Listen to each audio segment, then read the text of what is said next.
Part 1 में दिखाया गया था कि इस गांव की भटकती हुई आत्मा को मुक्ति कैसे दिलाएगा राइस्टार। 25 साल पहले जब एक आदमी का खून किया गया था, एक दिन सुबह गांव में सब चीखते चिल्लाते हुए बोलने लगे, लाश लाश। दुकानदार की जली हुई लाश मिली। उसका नाम था हरी। हरी के कातिल को मारने के लिए हरी की आत्मा गांव में भटकने लगी। गांव के कुछ आदमियों को वह पहले ही मार चुका था। इस दरिंदे को जानो, ये था एक खूनी जो लोगों से पैसे लेकर बदले में उनका खून करता रहता था। इसके पास बहुत सारी बंदूकें भी मौजूद थीं। हर वारदात के बाद बस इतना कहता, मिशन कंप्लीट, और भाग जाता।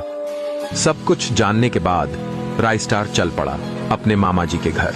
मामा जी भूत प्रेत के बारे में अच्छा खासा जानते थे, इसलिए राइस्टार जैसे ही मामा जी के घर पहुंचा, देखा कि मामा जी फूलों के बगीचे में कुछ काम कर रहे थे। तभी वो बोला, मामा जी मामा जी। मामा जी बोले, राइस्टार बेटा तुम कब आए? राइस्टार बोला, मामा जी अभी जल्दी मेरे साथ चलिए, उस गांव के लोग बहुत मुसीबत में हैं, भटकती हुई आत्मा के बारे में।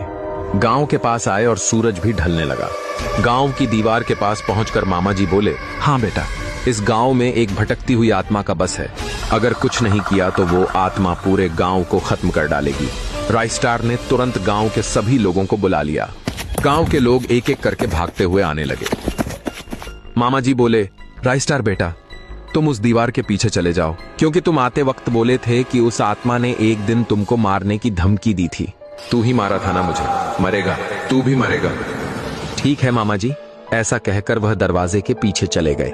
इधर मामा जी ने सब कुछ तैयार किया और महापूजा करने लगे। उन्होंने मंत्र पढ़ते हुए कहा, हरि की भटकती हुई आत्मा जहां कहीं भी है, आजा मेरे पास। कुछ ही पलों में वह आत्मा वहां आ गई और गुस्से में बोली, क्या चाहिए तुझे?